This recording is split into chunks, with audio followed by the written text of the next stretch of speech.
Good morning. The time is 10 minutes past 8 o'clock on your Thursday morning. It is Thursday Brekkie with Laura and Erica in the studio this morning, heading for a top of 12 degrees today in the southeast. It sure is. But joining us in the studio is Victoria, first-time author. Welcome, Victoria. Thank you for having me. Thank you for coming in. Can you tell us a little bit about your novel, Dear Diary?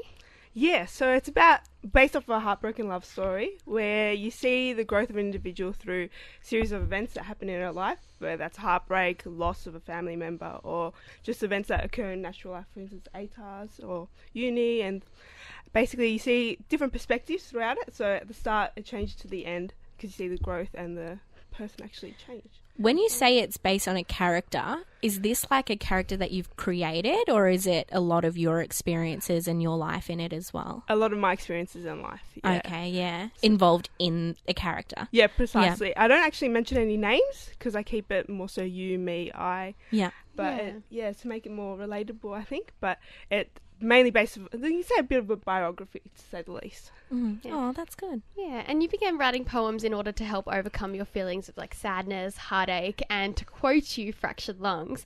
When did you begin to realise that you could also heal others by sharing your personal experiences? It was actually through my best friend at the time. So we were both going through a bit of a rough stage, and coincidentally I'd written a poem and it actually coincided with what she was feeling and what she was going through. So I go, might as well just show her. I took the leap of faith, and she read it alone in her alone time, and before I knew it, she turned to me and she goes, that actually really helped me. Like she felt the emotions, like she cried during it, but then she also understood the different perspectives to what she had originally in her mind. Yeah. And that's where you really saw her own mind like change and grow, and that's what this book is predominantly about, just helping. Yeah. And that's what I think did. sometimes when you're feeling a certain way, it's really hard to put into words how you're feeling as well. And then when it's like somebody else does it for you and you relate to that, everything becomes so much clearer for you, because it's so hard sometimes to explain what you're going through and how you're feeling.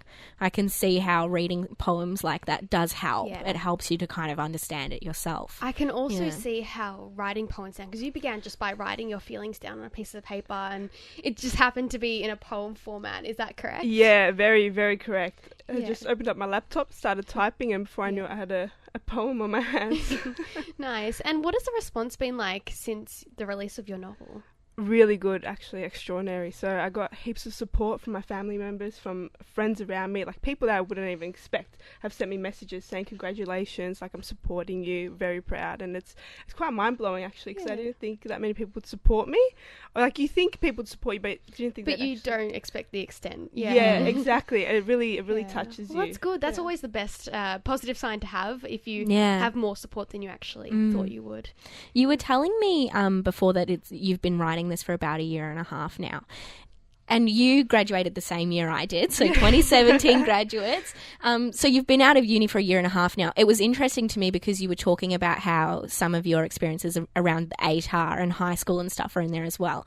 Is it weird to you to read that diary and go back a year and a half ago compared to now? Yes, it's really, really weird, actually. So, like, I look at the couple poems that are related to that and I think, wow, like, I still understand my emotions throughout the time, but I understand now my different perspective to what it was. And I think I was stressing over something, like, really nothing at the time, but then now, like, I think about why I was stressing about it. Like, pieces start to fall into place when you look kind of back puts at it. everything together. Yeah. Yeah. And do you does it make you realise that now if you're stressing over something, you're like, oh, this is only temporary, it's it's not going to affect it might affect a little bit of your life, but it's not going to be a massive deal, there's always ways to get around it and that sort of thing? Precisely that. And on your website you plan to upload fortnightly blogs. Can you tell us a little bit about your reasoning behind this? So the book is to help people in the long term or just when they're reading in their own time. The fortnightly blogs is more so to connect to the people as like the time now, so the present time. So for instance, I'll tell you a bit about it. Each poem in the book, the same title is going to be for the blog post, so they can relate to the poem if they want to, or if they have the book. Otherwise, the blog post itself is just how to overcome that sort of fear or that pain or that unknown aspect of life. Nice. So, yeah. No, that's a really good idea. I really like that. I'm definitely going to purchase one of these and keep up to date with you and the blog. And Yeah. And you've also got some motivational videos and pieces of art coming out. Yeah, that's a very work in progress sort of thing. But it's, more so motivational in terms of striving for your ambitions and chasing your dreams, because that's what I really did with my book, and I feel like not many people do it. So. Yeah. And you have a few poems that you would like to read out just to give us an idea of what people can expect from the book.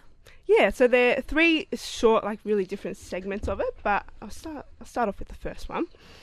And when their outstretched roots begin to diminish, do not grieve, for they will always be forever engraved in your memories, forever placed in your heart, forever running through your lubricant veins.